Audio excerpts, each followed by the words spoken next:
Hi ಎಲ್ರಿಗೂ. ಇವತ್ತು ನಾವು ಮಾಡ್ತಿರುವಂಥ ಈವ್ನಿಂಗ್ ಸ್ನ್ಯಾಕ್ ಏನಪ್ಪ ಅಂತ ಅಂದರೆ ಚೀಸ್ ಸ್ಟಫ್ಡ್ ಮಶ್ರೂಮ್.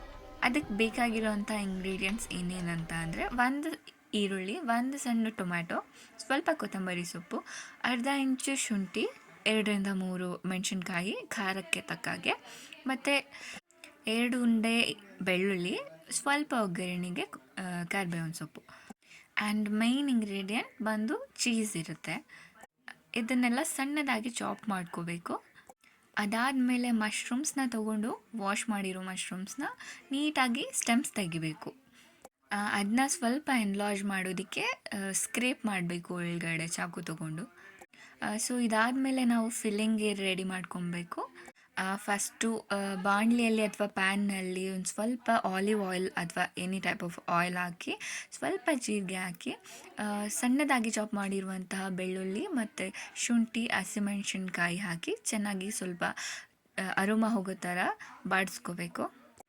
ಅದಾದ ನಂತರ ಸ್ವಲ್ಪ ಕರಿಬೇವು ಮತ್ತು ಸಣ್ಣದಾಗಿ ಚಾಪ್ ಮಾಡಿರುವಂಥ ಈರುಳ್ಳಿ ಹಾಗೂ ಟೊಮ್ಯಾಟೊ ಮತ್ತು ಸ್ಟೆಮ್ ರಿಮೂವ್ ಮಾಡಿರ್ತೀವಲ್ಲ ಆ ಸ್ಟೆಮ್ಮನ್ನು ಸಣ್ಣದಾಗಿ ಚಾಪ್ ಮಾಡಿಕೊಂಡು ಇಲ್ಲಿ ಆ್ಯಡ್ ಮಾಡ್ಕೊಬೇಕು.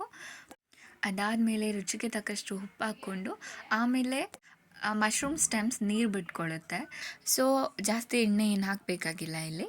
ಅದಾದಮೇಲೆ ಖಾರಕ್ಕೆ ಅಂತ ಸ್ವಲ್ಪ ಅಚ್ಚ ಖಾರದ ಪುಡಿ, 1/4 ಟೇಬಲ್ ಸ್ಪೂನಷ್ಟು ಅರಿಶಿನ, ಆಮೇಲೆ ಗ್ರೇಟೆಡ್ ಚೀಸನ್ನ ಹಾಕಿ ಸ್ವಲ್ಪ ಹೊತ್ತು ಬಾಡಿಸ್ಕೊಬೇಕು. ಅದನ್ನು ಸ್ವಲ್ಪ ಬೇಯಿಸೋಕ್ಕೆ ಬಿಡಬೇಕು. ಇದಾದಮೇಲೆ ಮೈನ್ ಇಂಗ್ರೀಡಿಯೆಂಟ್ ಸ್ವಲ್ಪ ಪೆಪ್ಪರ್ ಪೌಡರ್ನ ಮೇಲ್ಗಡೆ ಸ್ಪ್ರಿಂಕಲ್ ಮಾಡಬೇಕು.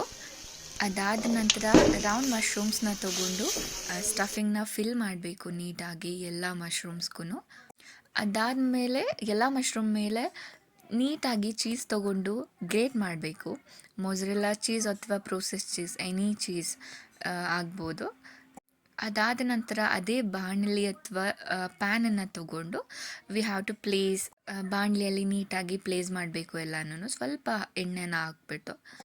ಆಮೇಲೆ ಪ್ಲೇಟನ್ನ ಮುಚ್ಚಿ 3 to 4 ಮಿನಿಟ್ಸ್ ಮಾತ್ರ ಬೇಯಿಸಬೇಕು. ಯಾಕಂದರೆ ಮಶ್ರೂಮ್ ಬೇಗ ಬೆಂದೋಗೋ ಕಾರಣ 2-3 ನಿಮಿಷ, 3-4 ನಿಮಿಷ ಬೇಯಿಸಿದರೆ ಅದು ಕಂಪ್ಲೀಟ್ ರೆಡಿ ಆಗಿಬಿಡುತ್ತೆ. So finally garnish it with coriander.